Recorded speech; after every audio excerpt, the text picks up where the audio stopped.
সোমবার ৮ জুলাই সকাল ১১টা ৩০ মিনিটের সময় কুষ্টিয়া র্যাব ১২ কুষ্টিয়া সদর থানাধীন ভাদালিয়া গ্রামে অভিযান চালিয়ে একটি ওয়ান শুটার গান, একটি মোবাইল ও দুটি সিম সহ বিপুল শেখ ২৮ পিতা হাবিল শেখ সাং কমলাপুর থানা কুষ্টিয়া সদর কুষ্টিয়াতে গ্রেপ্তার করেছে।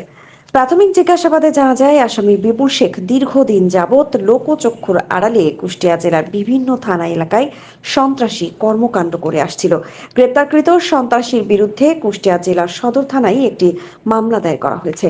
এ ধরনের সন্ত্রাসীদের বিরুদ্ধে অভিযান সচল রেখে সন্ত্রাসী মুক্ত সোনার বাংলা গঠনে র্যাব ১২ বদ্ধপরিকর বলে জানিয়েছেন মোহাম্মদ মারুফ হোসেন, পিপিএম অধিনায়ক র্যাব ১২।